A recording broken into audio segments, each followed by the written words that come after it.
Hello guys, কেমন আছেন সবাই? আশা করি সবাই ভালো আছেন। আজকে আপনাদের জন্য আমি নিয়ে আসলাম জনম জনমের সাথী নাটকের 121 নম্বর পর্বের একটি সুন্দর এক্সপ্লেনেশন। তো চলুন আর দেরি না করে আমরা মূল ভিডিওতে যাই।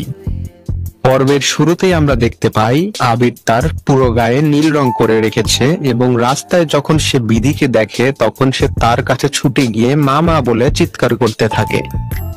তখন বাঞ্চ তাকে বলে ও তোমার মা নয় এবং তুমি গিয়ে গাড়িতে বসো। এই বলে বাঞ্চ আবিরকে গাড়ির ভিতরে গিয়ে বসিয়ে দেয় এবং আবির যায় বিধির সাথে কথা বলতে। তখন বিধি বাঞ্চকে আশ্চর্য হয়ে বলে, বাঞ্চ, তোমার ছেলেও আছে? এটা আসলে বিধির জানা ছিল না। তার পরের অংশে আমরা দেখতে পাই সুনয়নাকে। তার একটু পর সুনয়নার কাছে বিধির শাশুড়ি আসে এবং সে তার ফোনটি খুঁজতে থাকে। তখন সুনয়না তাকে বলে সে যদি তার ফোনটা নিতে চায় তবে তাকে এই জ্বলন্ত কয়লার উপর দিয়ে যেতে হবে, আর যদি সে ফোন না নিতে পারে তাহলে তো সে বিধিকে কল করতে পারবে না আর বিধি তাকে ছেড়ে চলে যাবে। এই কথা শোনা মাত্র সে কয়লার উপর দিয়ে হাঁটতে নিয়ে জ্বলন্ত কয়লায় তার পা পুড়িয়ে ফেলে। তখন হঠাৎ করে আবিরের কাকা সেখানে এসে পড়ে এবং তার এই অবস্থা দেখে তাকে কয়লার উপর থেকে হাঁটা থেকে আটকায় এবং সুনয়নাকে গালমন্দ করে। তারপরে আমরা আবার আবিরকে দেখতে পাই।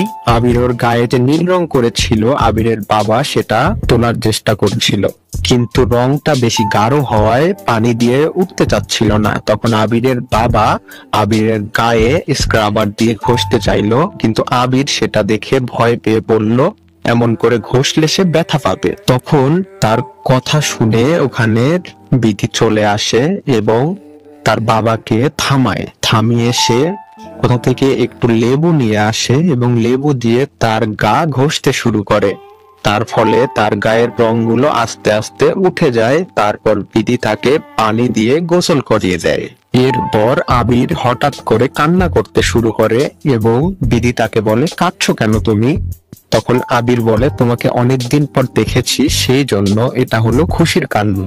এই বলে আবির বিধিকে জড়িয়ে ধরে এবং বিধি যখন তাকে তার বাবার মতো জুনিয়র বলে ডাকে তখন সে বলে তার নাম জুনিয়র নয় এবং সে তার নাম লিখে দেখাবে।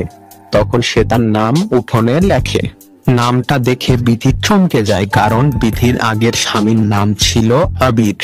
এই নামটা দেখে বিধি অনেক আবেগ আপ্লুত হয়ে যায় এবং সে কান্নাকাটি করতে শুরু করে। তখন তার অতীতের অনেক স্মৃতি মনে পড়ে যায়। সে তখন তার বাসায় থাকা কালির দিকে তাকিয়ে কান্না করতে শুরু করে। এরপরে দেখা যায় বিধির শাশুড়িকে। সে তো একটা ছোট বাচ্চার মতো হয়ে গেছে। সে যখন দেখে সুনয়না ঘুমিয়ে আছে তখন সে তার কাছে যায় এবং তার মুখে আর্ট করতে শুরু করে। তখন হুট করে একটি অজ্ঞাতনামা মহিলা বাসায় প্রবেশ করে। একটু পর যখন আবিরের শাশুড়ি একটি নীল কলম খুঁজছিল কিন্তু কিছুতেই পায় না, তখন সে তার ঘরে গিয়ে খুঁজতে নেয় এবং ওই মহিলাটা এসে তাকে ধাক্কা দিয়ে আলমারির ভিতর বন্ধ করে ফেলে। একটু পরে বাঞ্চ, আবির এবং বিধি ওই ঘরে আসে। এসে দেখে আলমারি থেকে আওয়াজ হচ্ছে। মূলত এই আওয়াজটি শুনতে পায় আবির এবং তখন তারা কোনোমতে এই আলমারিটি ভেঙে তাদের শাশুড়িকে বের করে। বের হওয়ার পর তাদের শাশুড়ি বাচ্চাদের মতো কান্নাকাটি করা শুরু করে আর এটি দেখে আবিরও কান্নাকাটি করা শুরু করে। তারপরে হুট করে বিধি মেঝের ওপর কি একটা জিনিস পড়ে থাকতে দেখে এবং এটি দেখে সে অনেক আশ্চর্য হয় এবং এর মধ্য দিয়ে পর্বটি শেষ হয়ে যায়।